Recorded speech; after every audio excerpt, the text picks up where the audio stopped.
This is Tanya Lynn with the Sistership Circle podcast. From spirituality, sexuality, and sisterhood to business, relationships, contribution, and creativity, the Sistership Circle podcast introduces a new model of feminine leadership where women get real and vulnerable about it all. Tune in for authentic advice that will empower you to be bold, beautiful, and brilliant as your true self. So today I have the amazing Sarah Drew, and I am blown away by her book right now at this time in history. So one of my friends gave the book, or said to our circle, "You ladies need to read Gaia Codex." And I was like, oh yeah, I've already interviewed Sarah. I've already visited this book. Like, now is the time to revisit this book. And it blew my mind. So sisters listening, if you have not heard of the Gaia Codex, you are going to learn all about it in this interview with Sarah Drew. And yeah, she's a legend. She has written, I think, one of the books of our time for priestesses on purpose. So welcome, Sarah. I'm really excited to just have this conversation right now. So timely. I'm so glad to be here with you, Tanya. And I know from, our points of connection, that when we're together, I always feel this, just diving into this deeper stream with you and with all the women that are gathering virtually and around the world. And it always feels very alive when we come together. So great to be here. I'm getting goosebumps. I'm like, oh, here we go. Into the portal. Right? Going into the portal.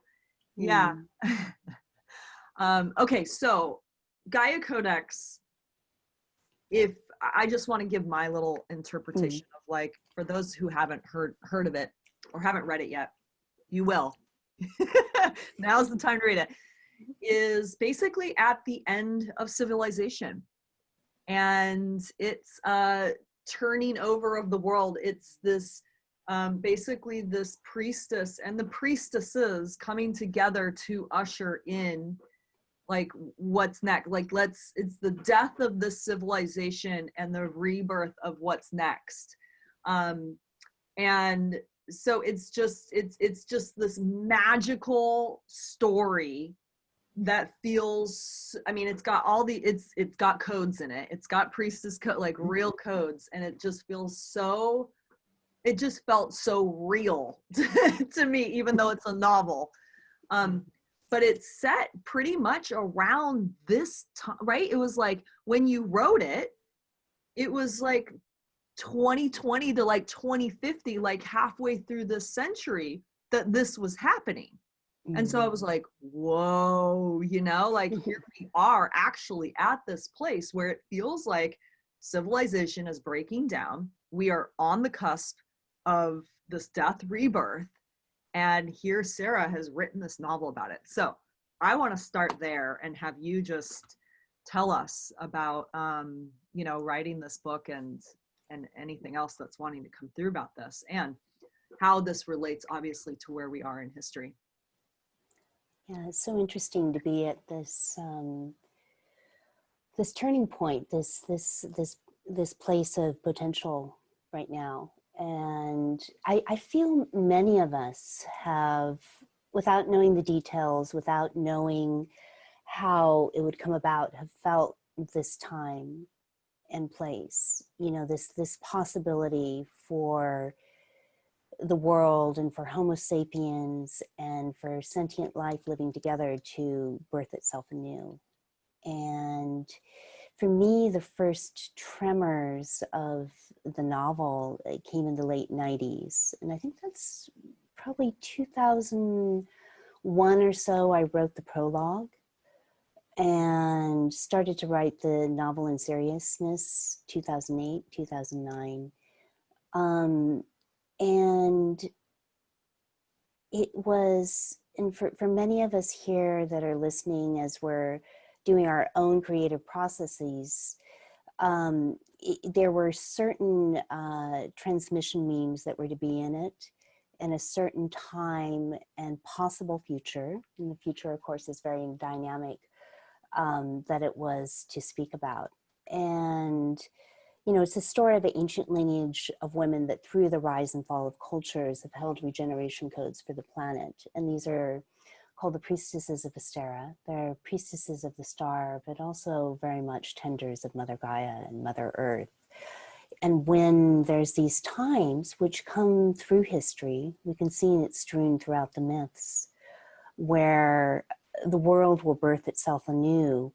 These women come together, they gather, and they create in a way like a luminous matrix, a virtual womb through their circle, through their coming together, that helps birth this world. And many of us know this calling. And I think many of us, even without having the words to articulate about it, have felt that this particular lifetime we were here to do something of importance. And many of us, especially probably many of us listening here, as part of the sister circle, will know that it means that we gather together with women.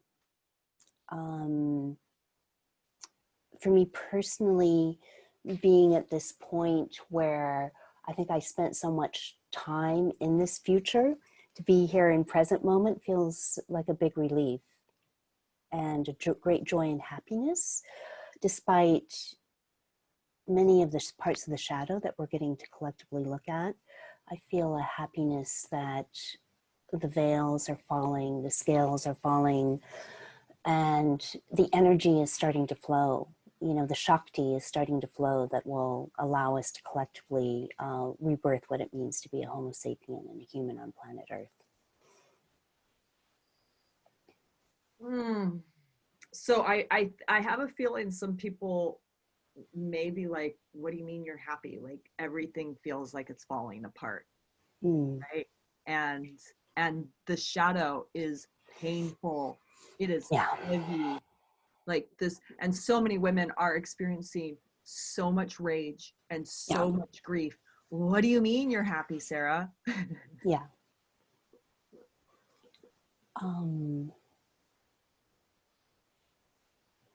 Yeah, the happiness is not for the suffering of anyone and for any part of ourselves, because it's, you know, it's all of us. We are interconnected. So the pain of another is the pain of ourself. I think that's one of the great lessons that we're feeling and we're experiencing. And the rage, the anger, the releasing, the volcanic often releasing of voice and voices that have been silenced is an essential transformation. And, you know, certainly it is in these moments the time of Kali, you know. My happiness comes because instead of being shaped by the shadow, we're meeting the shadow directly. And we're able to work with it head on. And we are capable as women, as men, as human beings to do that. And we're ready for this quest before us. And I think we're seeing that day by day, moment by moment, that the shadow is being met with suffering, but it's also being met with compassion, and it's being met with love. It's being met with helping our fellow human being, our brothers and our sisters of all races and all walks of life. And I feel a happiness that we're having that opportunity, and that myself in my own small way to do that in this lifetime.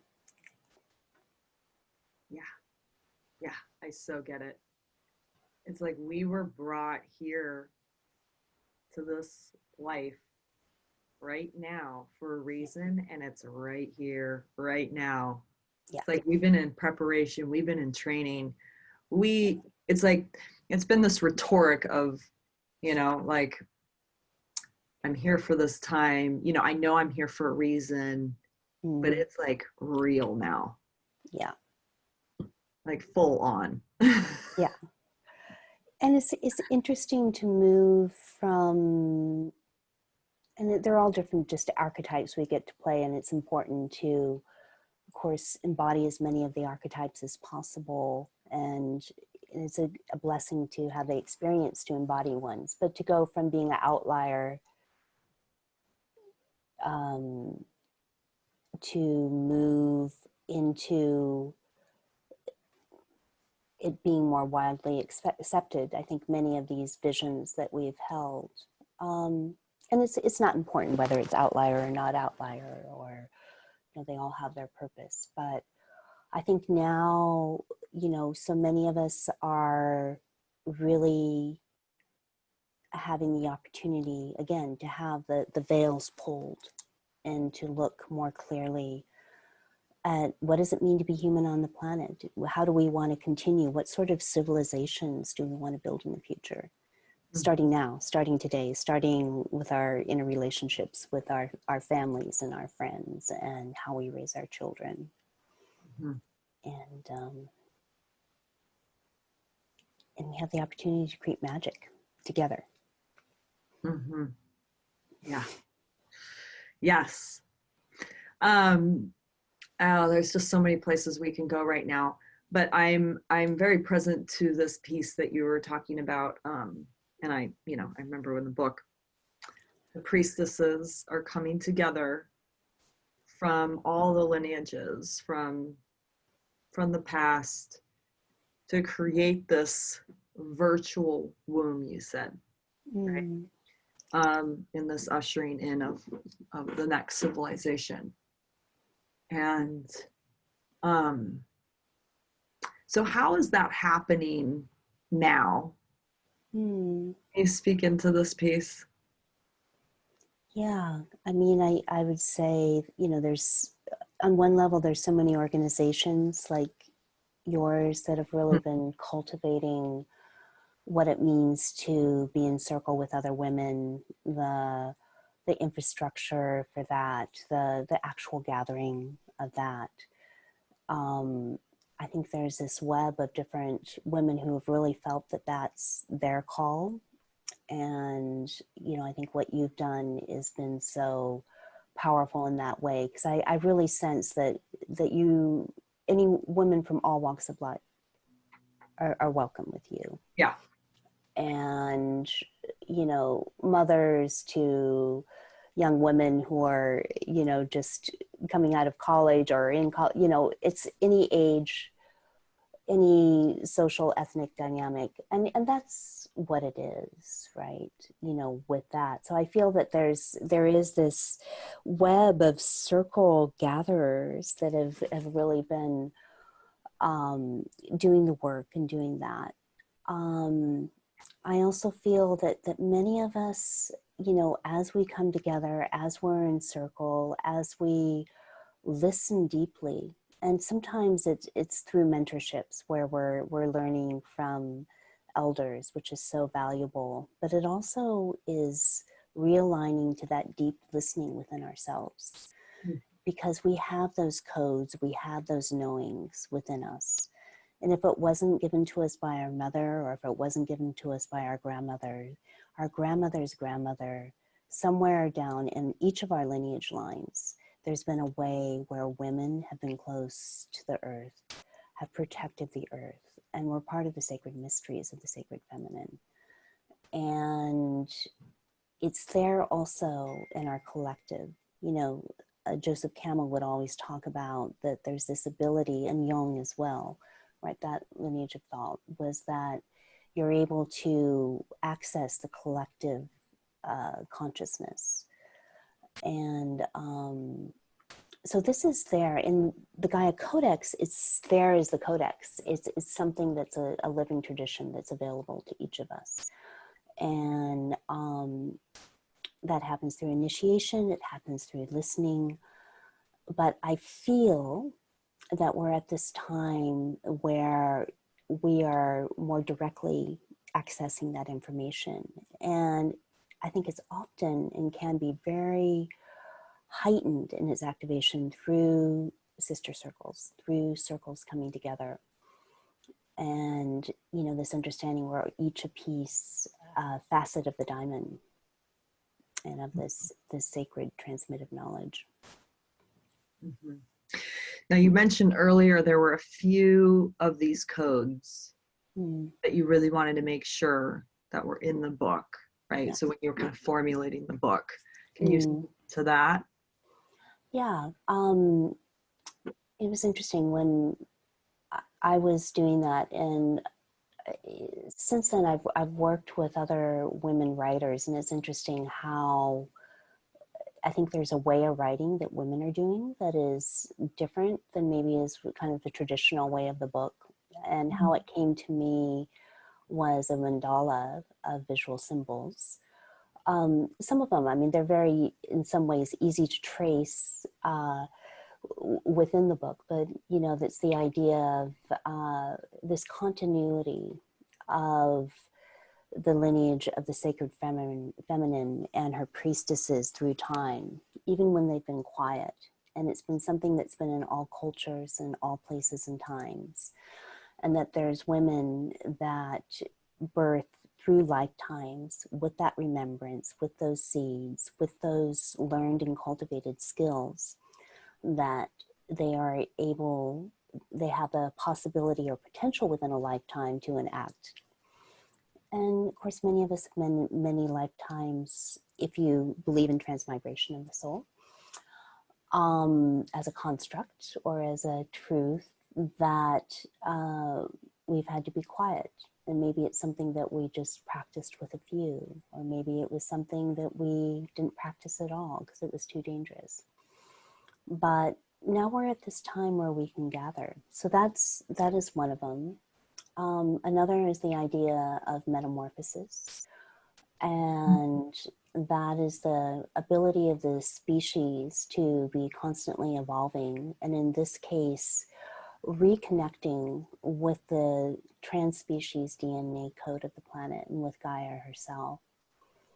And I'm realizing some people may not have read the book. So I mean, the story is the story, but there's we can still talk about the themes of the book without someone read it yet, because you will want to read this book after you. Yeah. It goes into sacred Hieroskamos with the divine masculine. Yep. And the idea of the Gaia Codex itself is, again, this idea that there's Earth herself is both a codex of 4 billion years, 5 billion, 4.6 billion years of history and knowledge that is there for us to access. But there's also a etheric, almost like Akashic, or as they call it in Buddhism, the Alaya records of information that is stored and is accessible. And that in this mythology, the Gaia Codex, that the women are first connectors to, and holders of, and protectors of. And so often we see in real history that people forget. Knowledge is gained, knowledge is lost. History can be cyclic until a lesson's learned. We can see this in our own life, like in Buddhism with samskaras, until we learn something, we are destined to repeat it. So the women, these priestesses, are holders of this knowledge and protectors. And they bring it to the fore to embody it and to share it in these times and to activate it. Mm-hmm. Yes. So we say this remembering, right? Like that's one of these key words that we use, right? And so it's like you step in a circle and you remember, or we're in this process of remembering who we are. And so I just want to bring that word in. That's very much what you're speaking to of, and yeah, it's like the memory that these trees, for example, the redwoods, right, that have been here for so long, like the memory that they hold, the rocks. I'm just very present right now to when I went to the Chalice Well in Glastonbury, Avalon, and I sit on the step. I sat down. I'm there with Elaine Kalila, right, the priest of presence, and I'm transported. Yeah. And I am literally downloading as I'm sitting on the stone, and I'm like, I have sat on these stones before. Yeah. Tripping me out. And what came down with that download? Sacred Hieros Gamos. Yeah. That was that. And I was like, oh, I'm here to reclaim my sacred sexuality. What? That's the one I signed up for this retreat. Like what? You know, just mind blown. But that was it. And it's like, and so these themes that you just mentioned of connecting with our sacred sexuality, the sacred union between masculine and feminine, the metamorphosis, the codes of the earth, the way that we cycle with the moon and the earth, you know, all these things. And it's like, that's what we're learning in circle together. That's what we're remembering. And it's so, the way you have it in the book, and that we need to tune in and continue to bring these codes to create the new, like, what's next. Yeah.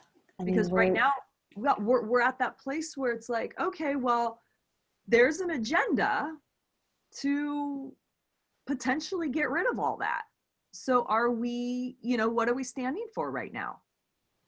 As we're on this prefaces of like, how do we use technology right now? You know, and there's all this talk around, you know, the merging of machine with man, which has happened, but with AI.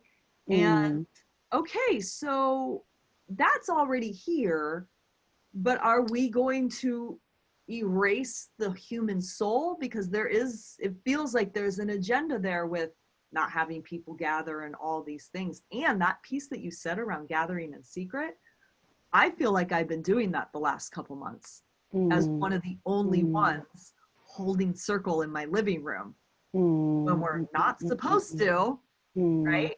Very interesting. And I'm like, wow, this is, we've done this before. We've gathered in circle in secret before. Yeah, I think that, I know this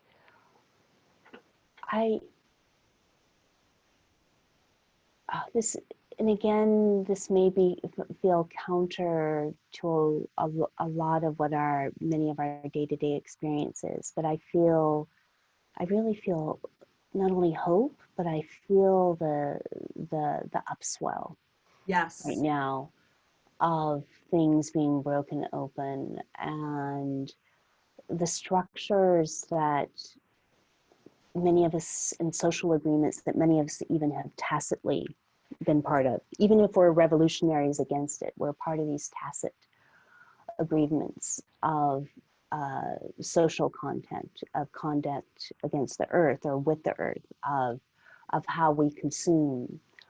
A lot of these things are being reframed, re-questioned. You know, over the COVID, we've seen the immediate effects with the earth of what happens when a large part of the population is not flying all the time or driving all the time, or and in terms of social justice, I feel, you know, as we're recording this right now on June 19th, right?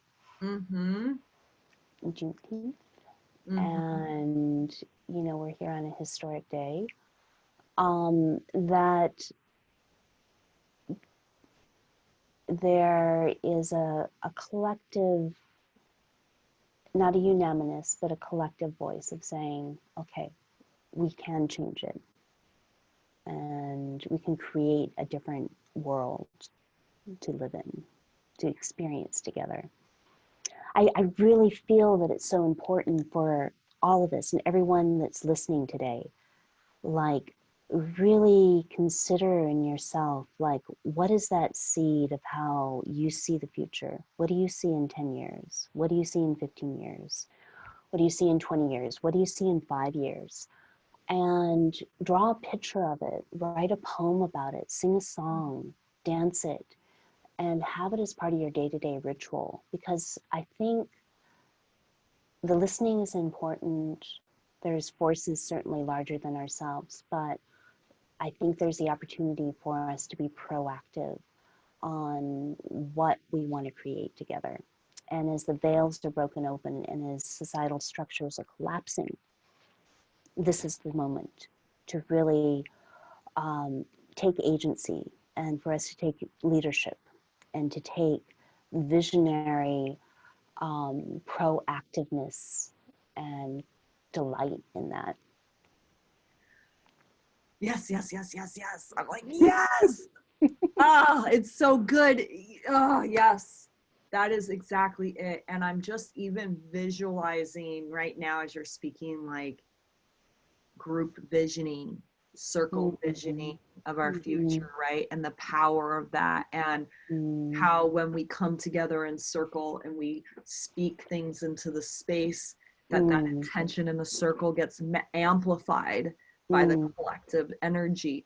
And just like, you know, at the beginning of COVID or midway through COVID, I can't remember, the big meditation day, and they showed just the impact of that day, on, you know, some scales or whatever, and just that, the power of the collective. And so there's this feeling of, oh, these powers to be, I'm powerless, right? Like I can't do anything. But that is so not true. We have so much power, and us individually visualizing the future, you know, holding those visions in our eye and listening for that, and then coming together as a collective and holding that together, we're unstoppable. So Completely. I'm so with you. There's so much hope right now. Yeah. And for us to just continue to stay connected and really and just, that's the new paradigm. Not in isolation, not in disconnection, no more lone wolf. This is truly it. It's the collaboration, the co-creation, coming together as a collective that will create that world that we do desire and that we stand for. I love what you're saying, and I really feel it in my heart. And it is that interconnectedness, right? I mean, on one level, for many of us, we can go, yes, of course, things are connected, everything is connected. But this particular society is built on disconnection, disconnection from the earth, Yep. being one of the largest ones, right? And the idea of, you know, kind of nuclear, and it's changing. I think with our generation it has changed, but the idea of siloed nuclear families and, you know, all these things that were very counterintuitive to how human beings have lived on the earth for a long time. And really, when you go beneath the surface of what our truth is, I mean, I'm sitting here in the culmination of, I mean, some of the food is from our garden here. I'm up on a farm in upstate New York. But everything that I am is the culmination of interconnection and interaction with other forms of life, of sentient life, you know, plants, trees, animals, other humans. I can't even take a bite for breakfast without, you know, I had a egg from one of our chickens, but I could have bought an egg from the store, and it's still, there's all these levels of connection with anything that we're doing. And to really see that and have gratitude for that. When I was growing up, as in maybe many families, we would always sit down and just say, thank you for this food and the blessing of this food. And that was a prayer at every meal. and the knowing that food and sustenance and abundance is precious, and also that all the hands and all sometimes the lives that were given to give us sustenance, and to be in that state of gratitude. Mm-hmm. Yeah. And what's so interesting is how many people have been creating their little gardens, and that we were on a wait list for over a month to get chickens because everyone's getting chickens, Right? Us and too.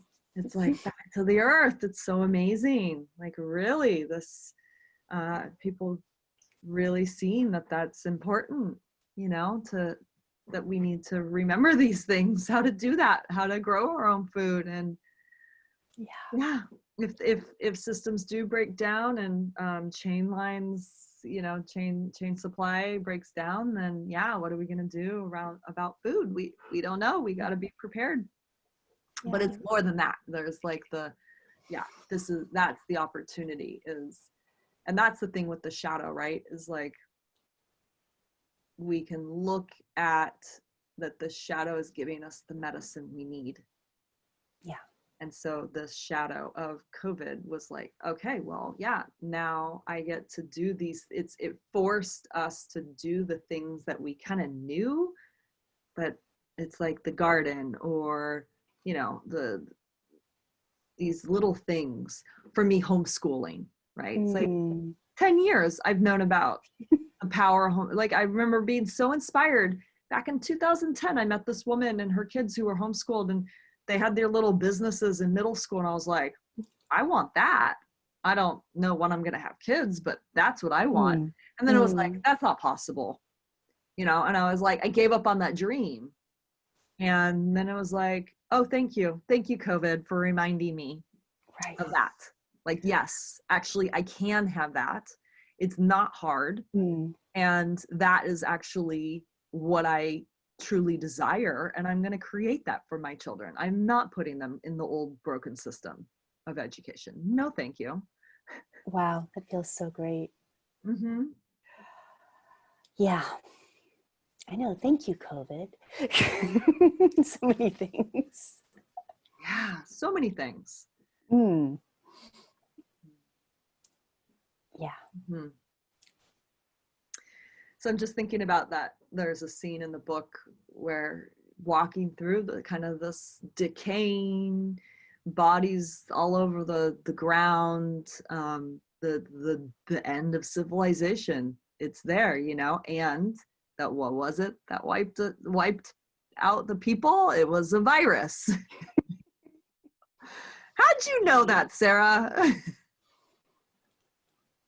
It's so interesting.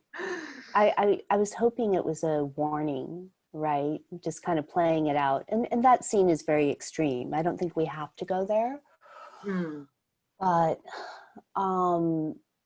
there's this kind of tussle back and forth is in my own muse and guidance of like, how extreme do I want to show it? Or does not even I really, how does it want to be shown?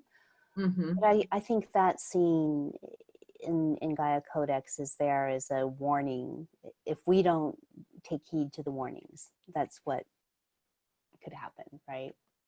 I think we still, in some ways I feel like COVID was a very kind of light, it could be much worse. And it could get much worse. Right, depending on how I sense. I mean, I do think there's give and take. How do we react to it? Does everybody go back to normal after this and just say, okay, great, that's over, wonderful, let's go back to what we're doing? I think quite a few of us are not going to go back to what we were doing. No. And many will. Yeah, and many will. Yeah. Well, beautiful conversation we've had. I just want to give you if you had the mic, to just share one final thought with the women, what would that be? Such such a gift for all of us to be here at this moment in history and time. And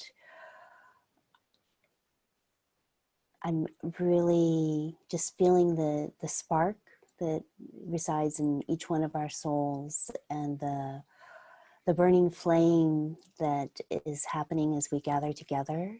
And may we together vision and also create in each of our thousands of different ways a world that is truly fertile, that truly honors the earth, that truly honors each other, and gives optimum opportunity for all, and will benefit all beings, not only in our present time, but through time. Hey, Mama. Hmm. Thank you so much, Sarah. Yeah, thank you. So you can share with us how women can get the book, go to your website, sarahdew.com, or no? What's the website? There's sarahdew.net, Gaia Codex /.com/2020. And have get the book. We're during the COVID thing, we've been doing a $2.99 on the Kindle because I wanted to get it out to as many people as possible. And for those of you from the Gaia Codex community, I just, Tanya Lynn has a new book out as well, if I can just offer that out for those of you that are listening, that will really give you a lot of the fundamentals and practice for gathering in circle, and is highly recommended. And I believe is that out today, or it'll be certainly out by the time that this interview is out, right? Yeah, The Art of Leading Circle. Yeah. Yeah, great. So if you can come out of here with 2 books, that's great. That would be a nice companion book. Beautiful. Mm. All right, sister. Thank you so much. Thank you so much.